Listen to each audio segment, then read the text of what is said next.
महाभारत में दो चरित्र हैं ऐसे जिनको बहुत कम गाया जाता है, लेकिन उनके चरित्र से बहुत सीखने को मिलता है। पहला कर्ण, दूसरा एकलव्य।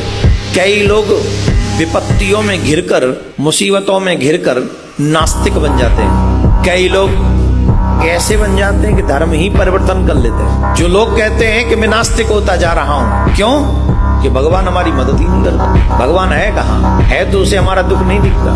तो आज मैं उसी प्रसंग को आपको बताना चाहता हूं। जब पता चला कि कर्ण, महाभारत का युद्ध होगा, तो महाभारत का युद्ध जब निश्चित होगा तो भगवान श्री कृष्ण ने सोचा एक योद्धा कौरवों की तरफ ऐसा है जिसे अगर पांडवों की तरफ ले लिया जाए तो पांडवों की विजय आज ही सुनिश्चित हो जाएगी। आज ही वो योद्धा आ जाए तो, और उस योद्धा का नाम था कर्ण। किसी और पर न ये जिम्मेदारी छोड़कर भगवान श्री कृष्ण कर्ण को समझाने के लिए स्वयं गए। और भगवान ये भी नहीं चाहते थे कि छोटे भाई के द्वारा, क्योंकि भगवान तो जानते ही थे किसका पुत्र है, इसलिए भगवान ये नहीं चाहते थे कि छोटे भाई के हाथ से ऐसा योद्धा मारा जाए। उससे बचने के लिए भी भगवान श्री कृष्ण कर्ण के पास में गए और कर्ण से कहा, कर्ण बहुत आदर करता था भगवान का, बहुत आदर करता था श्री कृष्ण का। तो कर्ण ने भगवान श्याम सुंदर को देखा, प्रणाम किया, आदर किया और कहा, हे माधव, बताओ मैं आपकी क्या सेवा कर सकता हूँ। भगवान श्याम सुंदर ने कहा, कर्ण, ये बात सुनिश्चित हो चुकी है कि युद्ध होगा,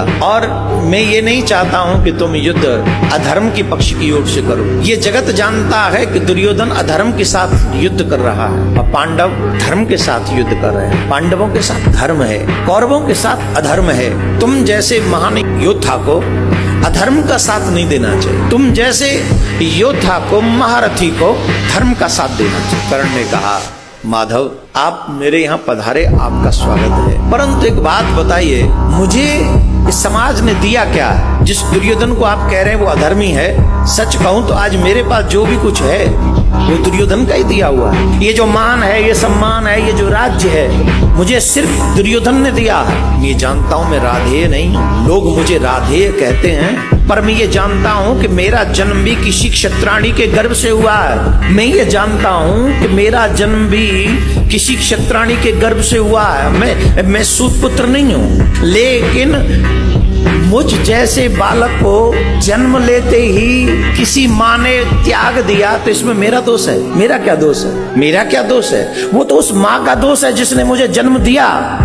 मुझे जन्म ही क्यों दिया, और जन्म दिया तो मुझे त्याग क्यों दिया? इसमें मेरा क्या दोष है? मेरा कोई दोष नहीं, फिर भी उस दोष को मैं ढो रहा हूं। मुझे सूत पुत्र कहा जाता है, इसमें मेरा कोई कसूर नहीं। मैं द्रोणाचार्य के पास में गया, मैंने कहा मैं आपसे शिक्षा, धनुष विद्या सीखना चाहता हूं। तो उन्होंने कहा, तुम सूत पुत्र हो, मैं तुम्हें शिक्षा नहीं दे सकता, क्योंकि मैंने सिर्फ क्षत्रियों को धनुष विद्या सिखाने का वचन लिया है। मैं जानता था उनका पुत्र तो ब्राह्मण पुत्र हुआ, फिर भी वो अपने पुत्र को धनुष विद्या दे रहे थे, पर मुझ पात्र को भी कुपात्र बना दिया। मुझे धनुष विद्या नहीं सिखाई।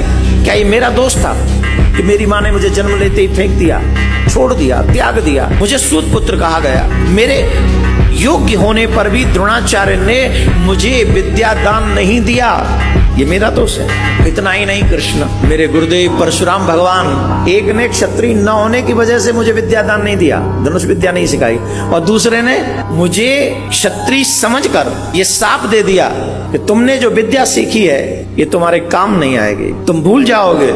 एक ने क्षत्रिय न समझकर मुझे छोड़ दिया, एक ने क्षत्रिय समझकर मुझे शाप दे दिया, ये मेरा दोष है। मेरी माँ ने मेरा त्याग किया, ये तो मेरा दोष नहीं। इतना ही नहीं, एक गौ चराने वाले ग्वाले ने भी मुझे इसलिए शाप दे दिया क्योंकि मैं अनजाने में मेरे बाण से उसकी गाय मर गई।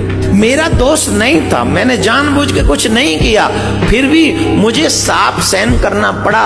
मैं जानता हूं कि दुर्योधन अधर्मी है, मैं जानता हूं कि वो जिद्दी है, मैं जानता हूं कि वो कुमार्ग पर जा रहा है। मैं द्रौपदी के स्वयंवर में उन सभी योद्धाओं से श्रेष्ठ था जो स्वयंवर में मौजूद थे। वे मत्स्य वेदन कर सकता था, उस मछली की आंख को मैं निशाना बना सकता था, लेकिन द्रौपदी ने भरी सभा में मुझे सूत पुत्र का, एक योद्धा का अपमान किया। ये बार बार अपमान सहा है कृष्ण मैंने। आज जो भी मेरे पास है ना, वो दुर्योधन का दिया हुआ है, और मेरा धर्म कहता है जिसने तुम्हारा मान रखा है उसको विपत्ति काल में अकेला छोड़कर कभी नहीं जाना चाहिए। मैं अपने दुर्योधन के साथ खड़ा हूं माधव, वो मेरा मित्र है, मेरे पास जो कुछ है वो उसी का दिया हुआ है।